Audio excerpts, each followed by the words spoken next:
Now we add tempo. What is tempo? Tempo is actually the pace of a rhythm, the rhythm you are playing.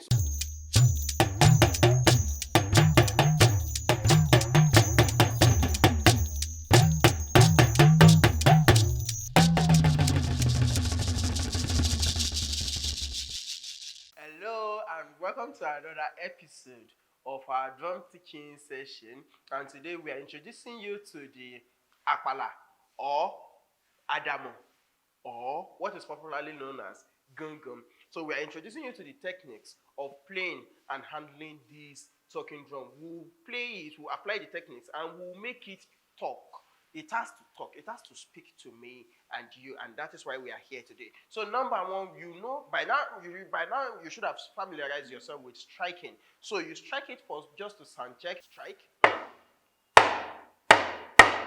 For me now, I'm not comfortable with the sound it is bringing ordinarily now. So I'll quickly make use of our idelu. That is this, just to pressure the osun and make sure that the do goes lower than that. I don't like this do. So let me quickly do the pressuring now and get a better do. So you say it this way now. So the only thing you do when you pressure is just to make sure that your osun is well squeezed. Let your idelu go around it, and you have this cone-like shape at the end of the day. So what does this do to the drum actually? It pressures the surface, that is the membrane, to give you a better sound. Now if I should play this now, what you hear will be the sound of omele shaju or ikeyin. I think you can hear now. That's it. So the way it is now, you cannot say anything to me or you, so we'll just do this. This is the only sound it can give us. So that doesn't say we can use the Adamo or Gangan as an accompaniment. No, we cannot use it. We cannot use it that way, but then we'll just quickly have to remove the idelu and make sure that we have our desired do. Don't forget, that is what we are looking for. So you remove your idelu. Okay, so now, I'm much more comfortable with this now. So, and then this is your oja, so you have to squeeze it, tighten it, make sure that it sits properly on your shoulder. This drum has so many uniqueness compared to the first two, that's the omele shaju and omele kain. So now on this, I told you that Yoruba is a tonal language, and on this, so that deals with do re mi, most of their words, most of their communications are based and are rooted in tones and in intonation. So on this drum now, we'll locate our do, our re, and our mi. Our mi. The first technique is striking.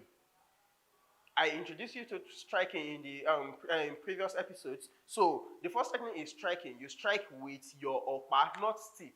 You strike. So now, because we want to locate our do, okay, there's no need to tap. We don't need to do any form of tapping. So you just strike and squeeze. You strike and pressure. So how do we squeeze? This is my drum sitting here. So I strike. That's my do. But you can notice something that when I strike, then this my arm is opened. This place is opened. So you strike to get do. So you need to make sure that your arm is up. Strike, then go down a bit. Just drop it on the osun a bit. You see that the sound is a bit different. If you squeeze further, then you see that you get another sound. You say. So the more you squeeze, the higher the pitch goes. The more you squeeze, the higher the sound goes. Let me do it again. Again.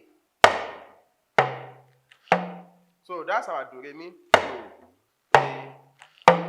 Again.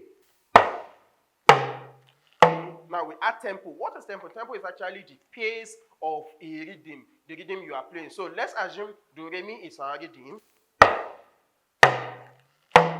Again.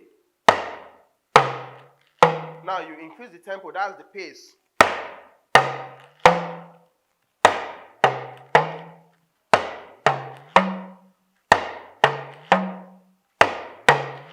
Now we're taking from mi, re, do. We're taking from mi to do. So it has to be squeeze, release, then release. Squeeze, release, and release.